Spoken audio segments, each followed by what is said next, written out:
गरीब किसान। एक बार की बात है, एक गांव में रमेश नाम का गरीब किसान अपने पत्नी के साथ रहता था। उसके पास एक गाय और थोड़ी सी खेती के लिए जमीन थी, जहां वह दिन भर अपने खेतों में काम करता था। तब कहीं जाकर उसे खाने के लिए अनाज हो पाते थे। इस तरह से रमेश अपना किसी तरह जीवन गुजारा करते थे, जिस कारण से रमेश की पत्नी हमेशा अपने भाग्य और भगवान को कोसती रहती थी कि न जाने किस जन्म का पाप है इस जन्म में भरना पड़ रहा है, जो कि गरीबी में जीवन जीना पड़ रहा है। पत्नी की बातों को सुनकर किसान रमेश मन ही मन खुद को और अपने भाग्य को कोसता रहता था कि ना जाने कब उसके किस्मत के भाग्य बदलेंगे। एक दिन की बात है, दोपहर का समय था। किसान रमेश खेतों से आकर अपने घर पर अपनी पत्नी के साथ खाना खाने जा रहा था कि इतने में एक साधु महाराज भिक्षा मांगते हुए उसके दरवाजे पर पहुँचे और भिक्षा मांगने लगे। तो इतने में किसान रमेश घर से बाहर आया और बोला, साधु महाराज, हम सभी पहले से इतने गरीब हैं और किसी तरह अपना जीवन गुजार रहे हैं, और ऐसे में हम आपको कहां से दान दे? हमारे साथ तो ऊपर वाला भी छोड़ चुका है। गरीब किसान रमेश की बात सुनकर साधु महाराज उसके स्थिति को समझ चुके थे और बोले, क्या तुम सच में अपने को गरीब मानते हो? ईश्वर पर से तुम्हारा विश्वास उठ गया है ना?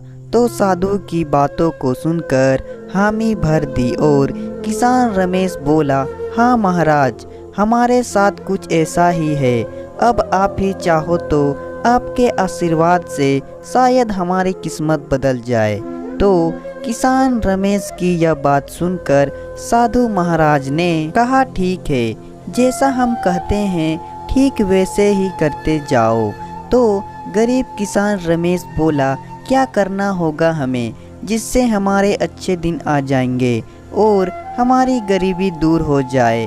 तो साधु महाराज बोले, ठीक है, आज से वह काम करना पड़ेगा जिससे ईश्वर तुमसे प्रसन्न हो। सबसे पहले अपने गाय को बेच दो और गाय के बदले मिले पैसों से अनाज खरीद कर ले आना। साधु की यह बात सुनकर किसान रमेश भौचक्का रह गया। उसके पास अपनी खेती की जमीन और एक यही गाय तो सहारा है, इसे भी बेच देगा तो फिर करेगा क्या? तो साधु उसे समझाते हुए बोले, अगर मेरे बताए हुए रास्ते पर चलने से तुम्हारा कुछ भी नुकसान होता है तो उसकी भरपाई मैं कर दूंगा। अब जो कहता हूँ वैसे करते जाओ। तो किसान रमेश फिर आधे अधूरे मन से डरते डरते अपनी गाय को बेच आया और उन मिले पैसों से खाने पीने का राशन ले आया। और फिर साधु के कहने पर किसान रमेश और उसकी पत्नी ने मिलकर भोजन तैयार किए, जिसके बाद वे राहगीर चलते हुए लोगों को बुलाने लगे और भगवान के प्रसाद के रूप में भोजन करने का आग्रह करने लगे। फिर जो भी उधर से गुजरता गरीब किसान रमेश उन्हें भरपेट भोजन कराते, जिससे राहगीर काफ़ी खुश होते और फिर उन्हें इस नेक कार्य के लिए ढेर सारा आशीर्वाद और अपनी इच्छा अनुसार धन भी देते, जिससे वे फिर से मिले इन पैसों से लोगों को भोजन कराए। इस तरह साधु महाराज के कहने पर यह रोज का सिलसिला चलने लगा।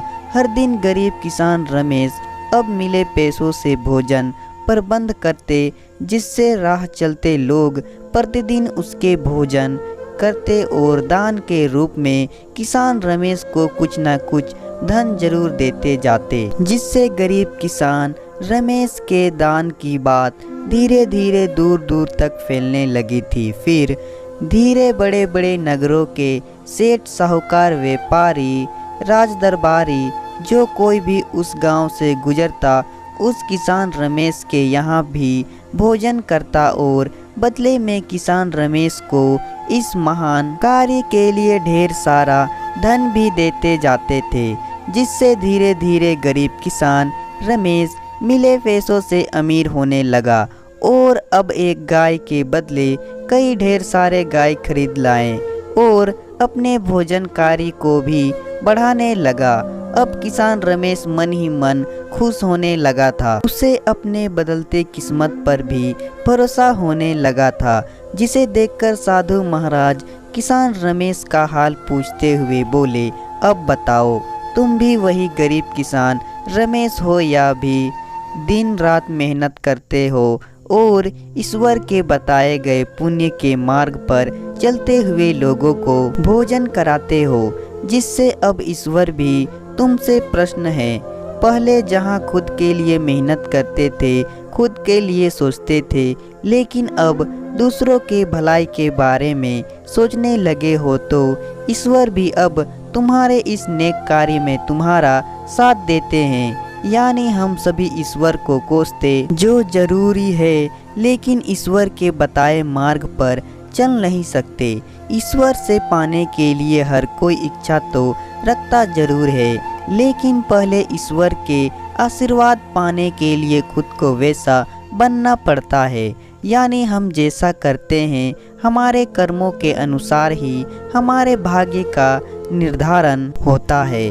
साधु की यह बात को सुनकर किसान रमेश को अब समझ में आ गया था, अगर सच में जीवन में अमीर बनना है तो सबसे पहले हमें अपनी सोच बदलनी होगी। अपने लिए तो हर कोई जीता है, यदि हम दूसरों के लिए जीना शुरू करते हैं तो ईश्वर भी हमारी सहायता जरूर करते हैं। इस कहानी से हम सभी को यह शिक्षा मिलती है कि हमें अपने भाग्य और किस्मत के भरोसे रहकर खुद को कोसने के बजाय हमें लोगों के लिए यदि जीना शुरू करते हैं तो निश्चित ही ईश्वर हमारे साथ हमेशा होता है। और ऐसा हम तभी कर सकते हैं जब हम अपनी सोच से बाहर निकलकर दूसरों के लिए जीना शुरू करते हैं। हमारे समाज में ऐसे अनेक महापुरुषों के उदाहरण मिल जाएंगे जो कि इस समाज के लिए जिए, जिस कारण से उन्हें हर कोई जानता है। जो सिर्फ अपने लिए जीते हैं, वे अपने जीवन को एक निश्चित ही दायरे में जिक्र चले जाते हैं, सिर्फ उनके बाद उन्हें कोई नहीं याद करता। जबकि जो लोग समाज के लिए जीते हैं, वे इतिहास बनाकर भले ही इस दुनिया से चले जाते हों, लेकिन वे हमेशा ही सबके लिए में याद रहते हैं। इस तरह यदि हमें भी अपने जीवन में आगे बढ़ना है तो अपनी सोच बदलनी होगी और खुद के बजाय अपने लोगों, अपने देश के बारे में सोचना चाहिए। तभी हम जीवन पाने का सही महत्व जान पाएंगे और दूसरों के लिए उदाहरण बन पाएंगे। तो दोस्तों, कहानी पसंद आए तो वीडियो को लाइक करें और साथ ही साथ चैनल को सब्सक्राइब भी कर दें।